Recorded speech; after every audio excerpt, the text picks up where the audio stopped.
Welcome to the Integrated Schools Podcast. I'm Andrew, a white dad from Denver. And I'm Courtney, a white mom from Los Angeles. Episode 9, The Only One, Part 2.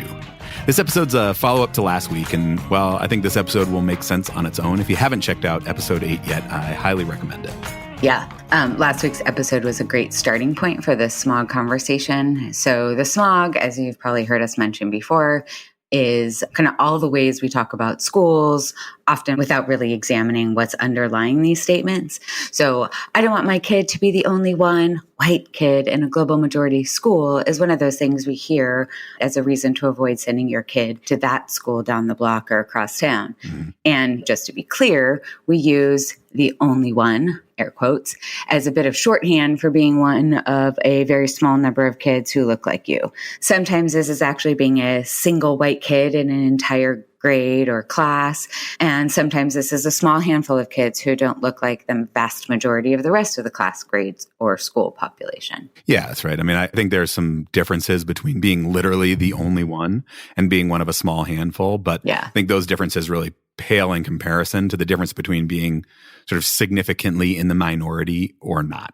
And, I think that's the experience that has real power, especially for white kids. Yeah. I think it's also the thing that makes people uncomfortable. I don't know if there's like a clean cutoff, like a line that you could say this counts as only one or not. These things rarely play out so neat. But, I think we're talking single digit percentages of kids who look like your kid. Yeah. So last week we talked about what that experience can actually be like for some white parents when we talked with Lauren.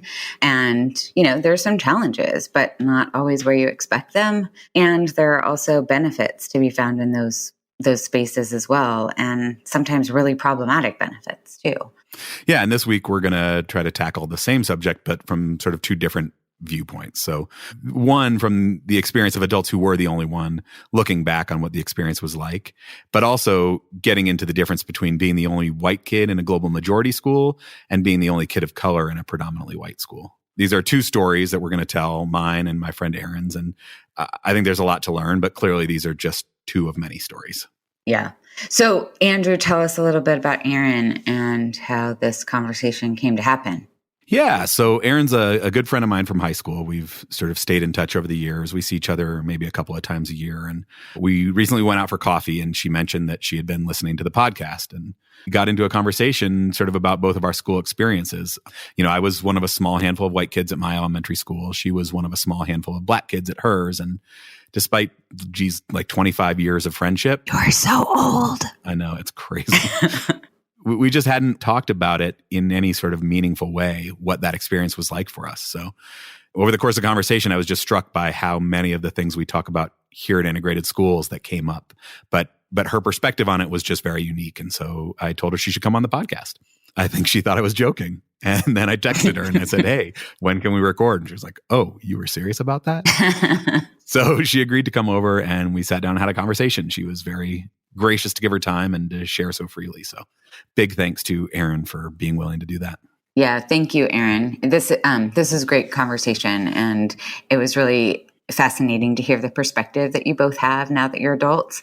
And I really appreciated how candid and honest Erin was about the ways that your experiences were really different from hers because of race, right? Yeah. It's a perspective we can't get from a white person, but that we white people need to hear. For sure. Let's hear the conversation.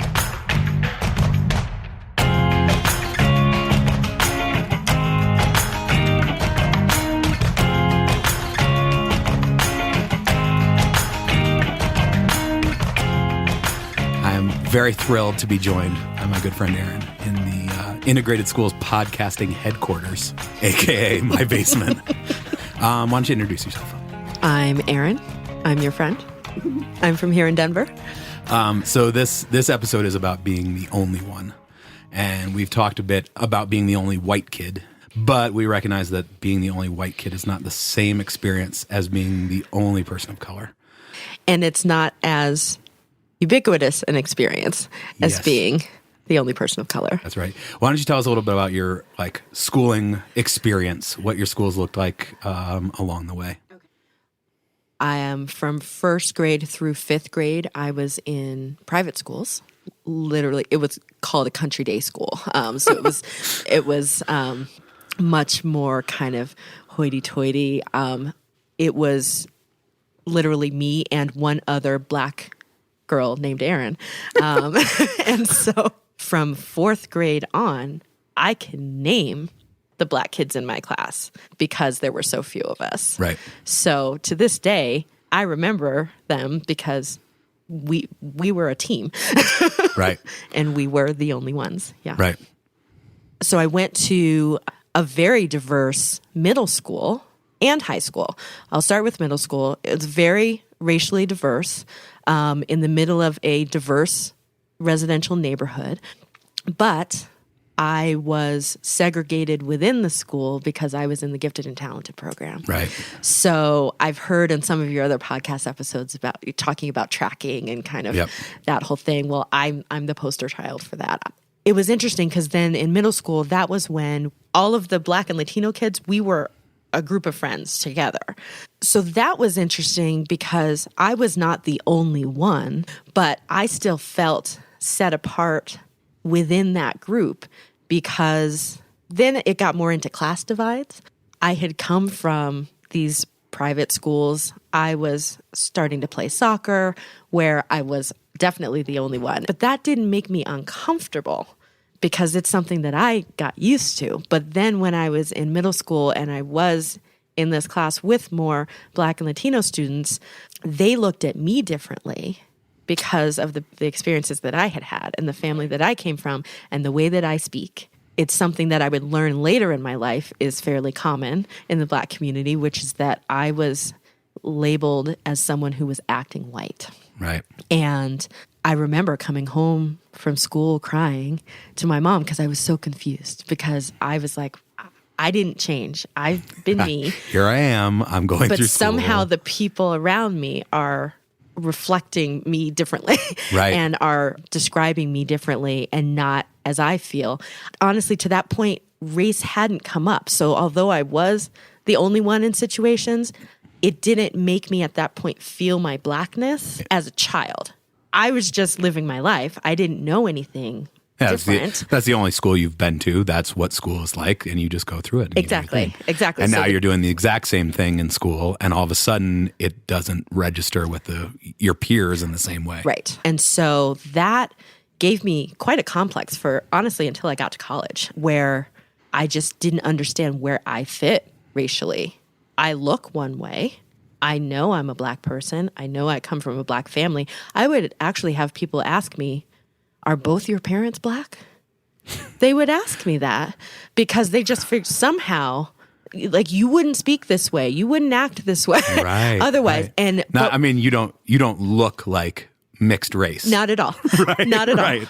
Yeah. Right. No. But right. Oh, so just like socially, people are like, well, something must be good. Something. You yes. must have some white in you somewhere. Yes. Yes. Wow. And so that was very confusing. So yeah, I was trying to figure out how I fit in this more diverse school. And so, yeah, I kind of had an identity crisis. My mother is an attorney. My stepfather is an attorney. My father has an MBA, went from being a businessman to being an educator for 20 years.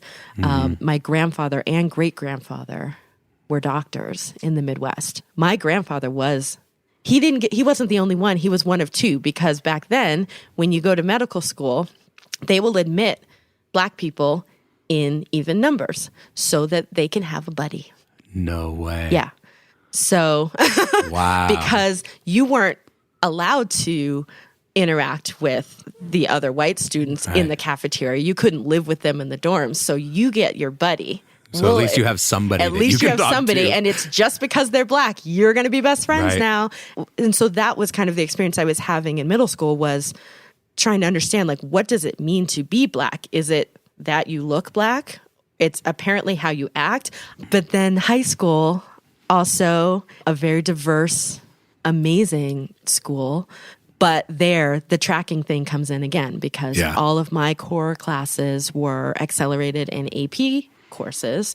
So I was kind of in this segregated space within an integrated school again. Yep. So there, I can also name I won't name them here, but there were two Black male students who along with me, we were the three. And I know for a fact that a lot of the other Black students, it's not that they couldn't excel in those courses, it's that their friends weren't in those courses. Right. And so it became that social piece again about, do you want to step away from your race to take these courses? So that's what was happening, where I came from a background where I'm supposed to achieve as much as I can, and whoever's there is there. That's not my problem. But I recognize that for a lot of Black students, yes, they could be excelling in these courses, but are actively choosing not to. It could be a combination of not wanting to leave a peer group and or not wanting to have that label of them on them that I had in middle school of acting white by taking those courses. Yeah. I came from the unique home situation where that is the expectation in my home. My grandmother, she was fluent in French and Latin, graduated Phi Beta Kappa from a top liberal arts university. You know, just not typical. Not typical for anybody. For anyone of any race at any time. Yeah, I have a family who also not typical for any family of any race is from the end of the Civil War, and as soon as Blacks were allowed to go to integrated colleges, every generation in my family has done so. That makes me realize what an anomaly my family is. So I've had to reconcile, the background that I actually have with kind of what the expectation is out in society for what it's supposed to be. But given all that, given my family's history, given what I've done, so I went from that public high school to the Ivy League. Right. And have since gone on to have a successful career, earn a master's degree, earn a law degree. And so I'm very proud of that high school, and I'm very proud of my family and all that I've accomplished. But I also recognize that it's not typical. It's not typical. And what I've had to do over this time is reconcile who I am, what I'm capable of. Something I learned in college and after college finally was, there are lots of different ways to be a Black person. There are lots of different Black people. Yes. Being Black, quote unquote Black, is not a monolithic experience. Right. And learning that was huge for me. It was freeing for me. Right. And we never, that's not ever part of the conversation about white kids. We assume that there are many ways to be a white kid. Right. We assume that white kids will go to the Ivy League and will work in a gas station and will do everything in between. And we assume that the range of options for white kids is nearly infinite. And we don't do the same thing with Black kids. Well, and somehow, by definition, white people are deemed to be high achieving unless they prove otherwise. Yes. And being a Black person, it's the inverse. Being a Black person, it's assumed that you can't do until you somehow prove that you can. And we've seen that even if you achieve on all of the metrics that white society tells you is what we want to see from you, it's still not good enough. Right. And so, I come from the family background that I have. I've achieved all that I have, yet still I walk into spaces in every school I've gone to. I know that people are looking at me assuming that I don't deserve to be there. I find myself often leading with my resume when I'm around white men in particular, older white men in particular. Yep. And I'm a real estate attorney, so I'm around older white men all the time. Plenty of them there, right? And I feel that I have to lead with my credentials so that I can earn my place to stay in the room, so that they will listen to the words coming out of my mouth.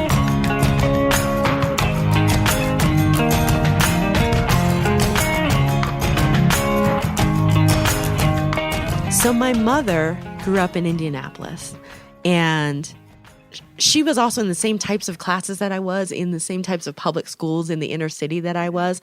But the social arrangement that she grew up in was very different than mine. So my mom grew up in a very nice house in a mixed income, predominantly Black neighborhood. So she grew up around other Black kids.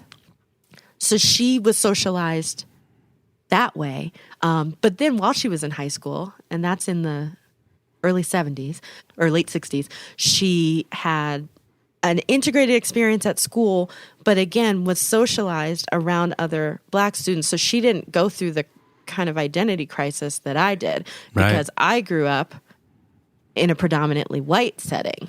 Right. So I, not only in school, but as I went home, was always the only one. I got very used to being the only one. Yeah, like you grew up in a mostly white space. Your mom was then one of the only ones. I mean, professionally, she's probably often one of the only ones. Like, when did she get used to that? When did she sort of, and maybe it comes from your grandfather even, like to be a successful doctor in that town, you probably had to have some comfort in largely white spaces. To go to med school with your one Black buddy, you got used to this. Like, I feel like you've got like generations of comfort in all white spaces of being the only one that was sort of like passed on to you. But so it's interesting that you go through the generations that way, because what I'm realizing has filtered down to me is that we've all been comfortable in predominantly white spaces, but have also created all Black spaces for ourselves to kind of let our hair down, so to speak. I don't see anything strange in that. I had an interesting conversation with one of my white coworkers before I came here. I was explaining what we were going to talk about, and she talked about going to see the movie Black Panther. Oh yeah, and I was like, "Where's this going?" I'm afraid of what she's about. Be careful. Be careful. Said, sometimes I'm too blunt, and I don't. And I was like, "Oh no, what's about to happen?" But we have to work together tomorrow. But it was actually really sweet. She said that being in that theater and watching that movie was the first time in her life. And this is a woman with grown adult children. She said it was the first time in her life that she felt her whiteness. And I said, well, that's interesting, because there's not a day that goes by that I don't feel my Blackness. And I mean, maybe that is sort of the crux of the difference between being the only white kid in a global majority school and being the only Black kid in a nearly all white school. So I was one of only a handful of white kids in my elementary school. And like, I vividly remember experiences of sort of feeling my whiteness from that young age. Interesting. But that was from, 8 to 3. And then I would leave, and the rest of the world is white. Right. The rest of the world is set up. You blend back in. I blend right back in. And I mean, even the school is still largely set up to accommodate me. The way that schools work, the way that society works is largely like set up to accommodate a white person and all of their sort of cultural baggage that goes with them. They sort of walk through the world. As a white man, I walk through the world, a world that is designed for me. Right. And so, where the expectations of everyone else is to aspire to be that as well. Yes. Yeah, exactly. And so even in the school, that in the building and sort of socially, I was an outlier. Still, like, the structure of the school was still largely set up to accommodate me more than some of my friends. But that experience was still super powerful and meaningful to me, and gave me an insight, a tiny sliver of insight into the experience of being a minority at 5 instead of 55, like the lady who goes to see Black Panther for the first time, right? But what's interesting in what I just heard you say is that this was an empowering experience for you. It totally was. And that's not true on my side. Right. I think because you kind of get that energy from being out in the world and how it's already set up for you, you go to school and it's like this study and you're like, this is kind of exciting. And because you're still coming from that privileged space into this space where, you're a minority for these few hours, but society's not going to view you as a minority. Society's not going to look down on you. And even when you are the minority in this school, you're not viewed as less than. Right. You just happen to be a different color than the majority population in that school. Totally. I didn't have the same appreciation for the benefits of it in the moment that I have this is now. Your hindsight, right. In hindsight, I'm like super grateful for the experience. There were definitely times where it was hard, but those hard bits were largely sort of social pieces. And like you said, they were time limited, and they did not impart on me a sense of inferiority, because the people in charge, the power structures, were still set up to accommodate me. Right. And that's, I think, the big difference, obviously, is that, as I'm saying that, yes, I had a unique experience being one of the only ones in the classes where I wasn't made to feel inferior by the teachers when I was in those classes, because I fortunately had a home life that made it so that I felt entitled to be there. Right. But that doesn't track through the other aspects of my life the way that it may have for you when you're just out and about outside of your family. Yes. So, and to this day, I know I belong in these spaces. I know I belong in the boardroom. I know that I belonged in the classrooms where I was. Even though I felt strongly in my person that I belonged there, I knew that people around me were looking at me as though I didn't. That is ever present. Oh, yeah. Your family history, your family story is like an incredibly inspiring one. But I think it also like the fact that you felt entitled to those spaces took every generation since slavery to give you that, right? Like it was not easily earned, that sense that you needed to then go in and like claim what was yours in that space required generations and generations and generations of other people feeling like I'm going to claim what's mine and I'm going to get it for my kids too, against all odds. Right. Whereas like I walk into that classroom, it's like, well, I'm probably, you know, I mean, if he wants to go to an Ivy League, he can go to Ivy League. Sure, of course. Yeah. Yeah. He's a white man. He can do whatever he wants. Yeah. No, I really appreciate that point because I hadn't thought of it in those particular terms, but that's exactly right. And so, so then when we look at other families and we're like, why aren't you doing this? I mean, some people just don't think there are structural barriers to anything. Why should we have a society where that's what's required, where you have to go so far above and beyond individually and everything has to go right for you to be able to make it for yourself and then keep going? Obviously, I was in a positive cycle in my family. Yeah. There are negative cycles in other families. Those cycles are impacting people. And so, you're right. It took all of those individual generations doing these things and making these choices to get to me, to be able to, claim these spaces as my own, yet still in those moments feeling like I have to prove myself. Right. It's still not easy. You know, every Black child is taught to work twice as hard to get half as far. Right. How is that okay? Are we okay with that? We shouldn't be. We shouldn't be.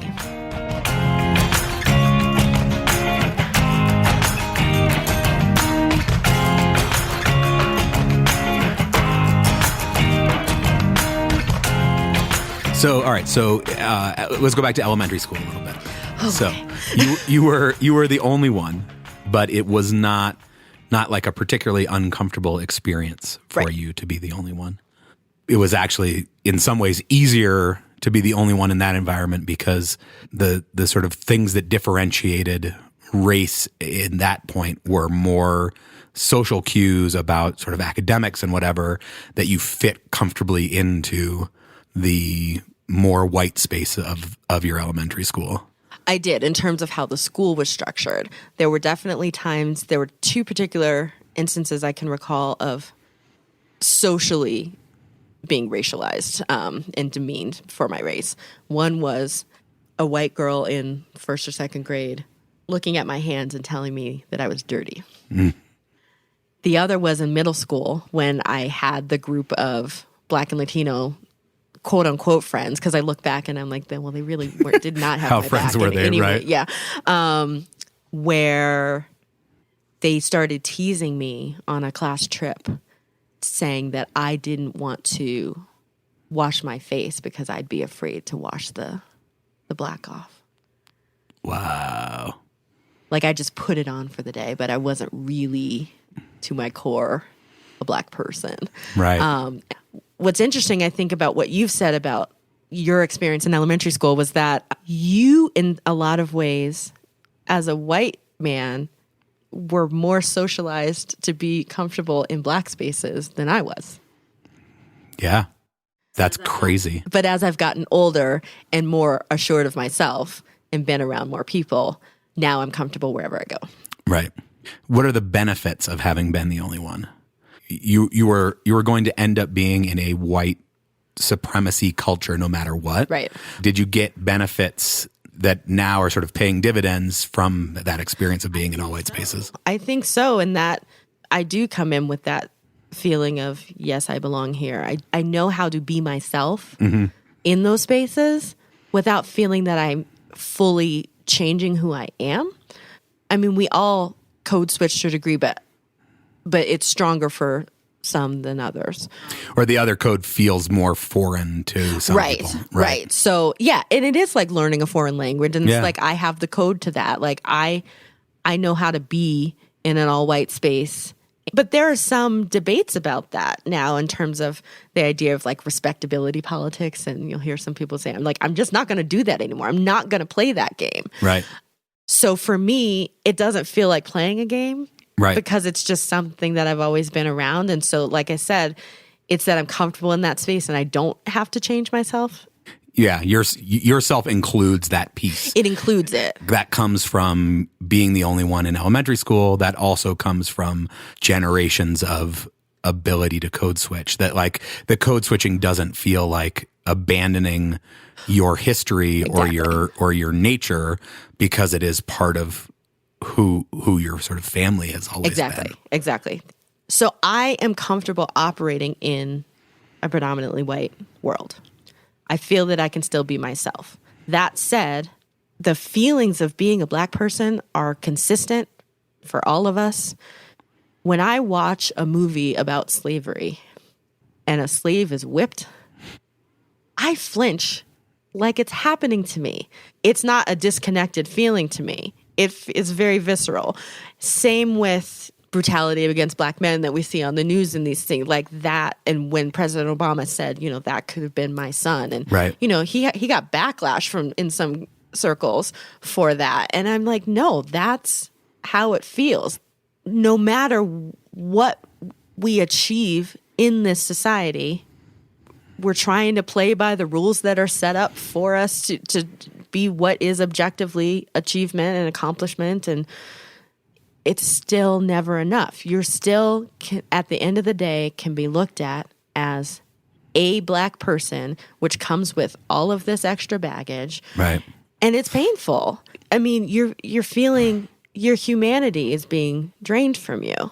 But going back to your original question, I do feel that, so yes, as a Black person being the only one in white spaces, it's beneficial as you're older because you're going to be in predominantly white spaces.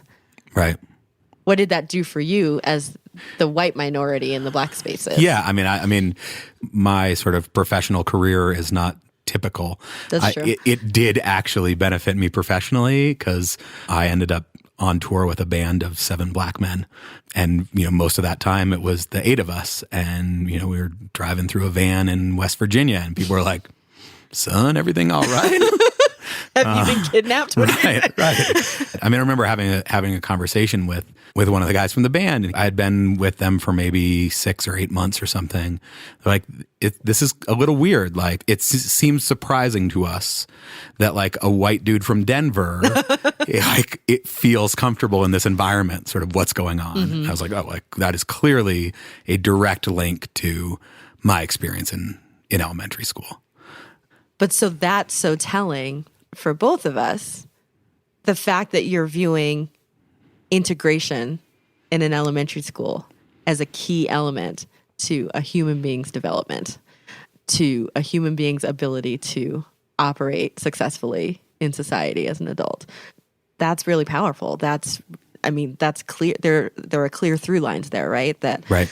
And as we're talking about this, I do view it as learning a foreign language, understanding, cultural mores and those types of things. And so, and obviously it's better to learn those things early, right? Right. When you just are a sponge and you take it all in and you're not judging those things and you're just are experiencing it and you just are being who you are, and that sticks with you.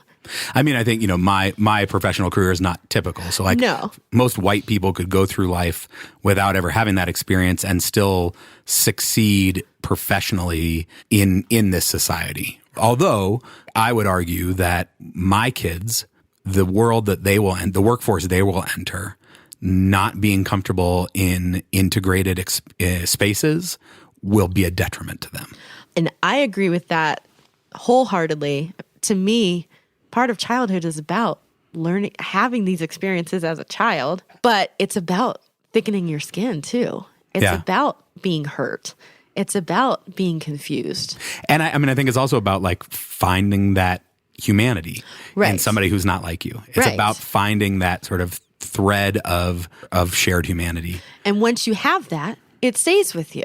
Yeah. If you never get it, you're not going to learn it later in your life. Right. I mean, a few people will, but yeah, the probability is much less. Yes. You can't teach an old dog new tricks. Exactly. Right. And so you're just going to dig in more. And as much as we talk about how, divided and stratified the society is and people can't talk to each other anymore, to me, like if we embed these things early.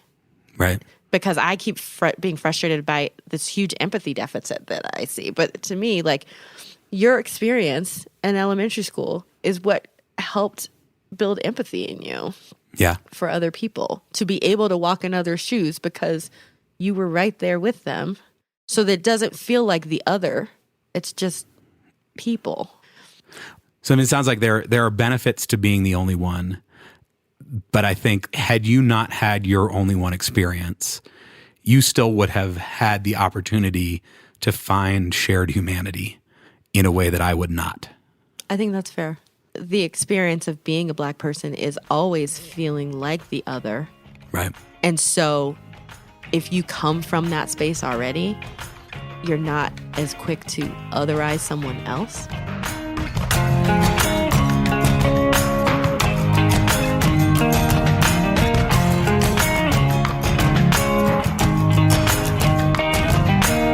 You have created a successful life. You have achieved many things. You are, in many ways, an outlier. Yeah. And in some ways, to do that required you to become comfortable in white spaces. And I wonder what's lost to our society. I think it's hard to point to successful people of color who have not mastered that. Fair. And I wonder what's lost by creating a system whereby you have to figure out how to adapt to our world in order to be successful. Right. What we lose is the fact that we have established a default that is whiteness. Right. I know that going into college, I used to get frustrated. I was like, why are white people just white people? And everybody else is some version of a qualified American. Everybody else is an African American, Mexican American, a Chinese American. But the default American is a white person. You get to just be American. Yeah. And all the rest of us are some specialized form of that, right? And so it's basically either you play this game on the white people's terms or you're choosing to be marginalized. Not that you've chosen to be yourself and that should be accepted in this society. Right. That we should make space for you to be yourself rather than for you to be like me. Right. So I don't know. I mean, I think a lot about the work of integrated schools and the generational nature of it. Mm-hmm. That, the society that we live in today, the way that it is set up, the structures that we are fighting against are not structures that we built last week. Right? The society works the way that it was designed to work. This has been a long road. So we're not going to get out of it overnight. I think I've said that probably 1,000 times on the podcast, but it seems to me like the potential for progress is found in finding shared humanity, is found in the experience of being with people who are not like you and recognizing your shared humanity, because then you are more able to create spaces for people to be themselves. I think it's a long ways to go before the power structures in the country reflect that. I think about like Nicole Hannah-Jones, who basically just like, this is never going to be solved. She's like, here, very clearly, like these are the problems, but like it's never going to be solved. And she has like very little confidence in white people to do anything different. Chris Stewart from episode 5, same way. Mm-hmm. And I think that's fully justified.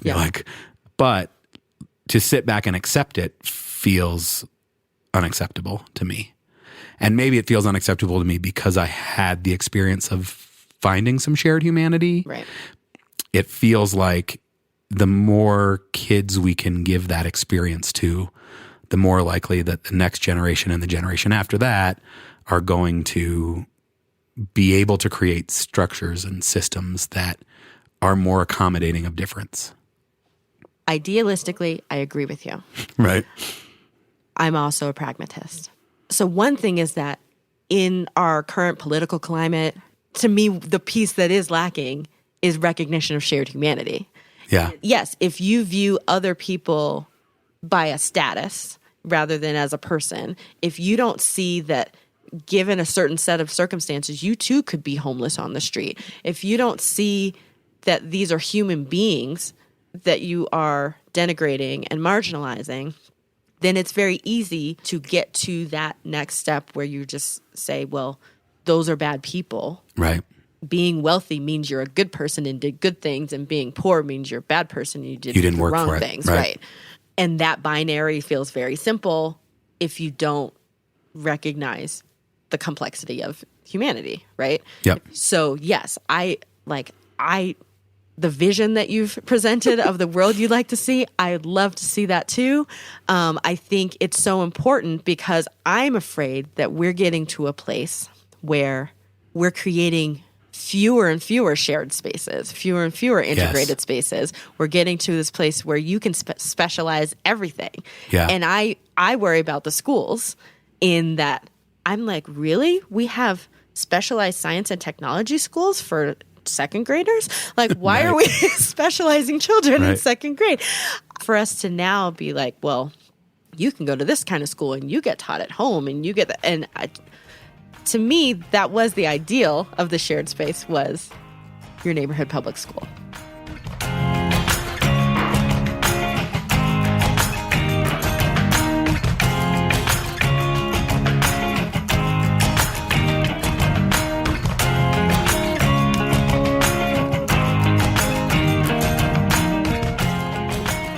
So, Courtney, what did you think? So, I think that most of our listeners are not surprised that the experiences of being an only one Black student are different from being an only one white student, and probably different even still from being an only one Asian student or only one Latinx student or only one student coming into the classroom speaking a language other than English or only one biracial student, right? These are unique positions, and to the extent that they're generalizable, they surely come with different sets of challenges. Yeah. That being said, Andrew, I really appreciated hearing Erin share hers, and I was especially moved by the challenge of her experience in middle school, since that was kind of where my family felt the shifts in racial identity building so profoundly.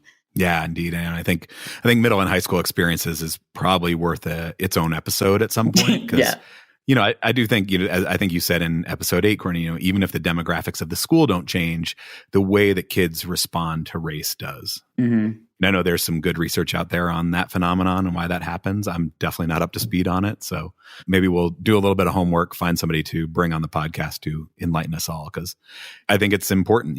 The struggles definitely take on a more potent form as we get older. And hearing how Erin had to grapple with things that I just didn't was really important.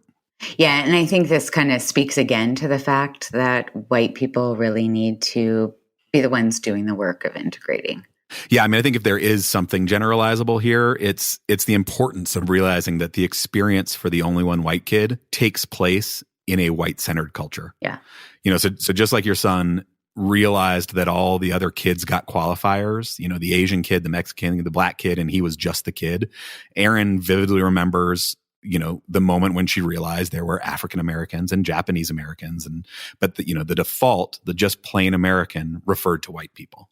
Yeah, and as y'all said, like being the only one white kid was in many ways really empowering for you, Andrew, in a way that it wasn't for Erin. And that's really, I think, the key to changing the kind of smoggy playground conversations. Because when white parents worry about their kid being the only one white kid, there's a lot more to that story. Yeah. So this is going to be our last episode of the year. We're going to take a few weeks off over the holidays and looking to return somewhere maybe the end of January. But before we go, Courtney, some thoughts. What do you think of the podcast so far? I'm amazed. I'm shocked and I'm humbled by the reach, right? Like this is growing a lot faster and larger than we expected, which is great. Like, to me, knowing that there are people out there who are wanting to have these conversations is really exciting to me. Yeah. I don't know if we're always doing these conversations right. In fact, I'm certain we aren't. I'm sure we're not. I'm pretty sure that like the list of things we've done wrong is incredibly long. But just knowing that there's an appetite for these conversations is really, really exciting. Yeah, I'm not really sure what I expected, but there are a lot of you out there listening, and we're excited by that. Yeah. We continue to be somewhat terrified by that. But mostly, I think we're grateful. We're grateful to you for listening. We're grateful to you for engaging in these hard topics, and we're grateful for your feedback. We get it on Facebook, we get it on Twitter, and we're really grateful that people seem to be sharing it with their friends. So thank you for that. Yeah, and before we go, how about let's play one more voice memo? I love these. Yeah. These are so great. This one comes from Allie in Seattle. Hello, my name is Allie. I am a white parent sending my kids to a global majority school in Seattle. I sent them to this school, switching from a mostly white school because I felt it was important to live our values. I love what they're learning at the school, and I love what I'm learning at the school as well. Thank you, Allie. So, while we're away, let us know. What did you think of this first set of episodes? What worked? What didn't? What do you want to hear more of when we come back? What do you want us to stop doing immediately so you don't drive off the road when you're listening to this? In anger. Send us your voice memos. hello@integratedschools.org. Hit us up on Twitter, Facebook @IntegratedSchools.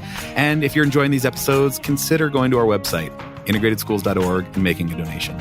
We're an all-volunteer organization. We've got growing costs, podcasting, a new website, our parent-to-parent program, the Tutor Pledge, our privilege video. All of these things take time and resources. So anything you can give would be awesome. We'd be really grateful. Yep. And thanks to you, Andrew, for making this podcast possible. It's been really, really lovely working with you. Not always, but mostly. That's fair. But mostly. And thanks to you, Courtney, for all you do for Integrated Schools and for this podcast. It really has been fun working on this with you. Thanks to everyone. It means a lot. And I'm just really happy to be in this with you all as we try to know better and do better. Indeed. See you next year.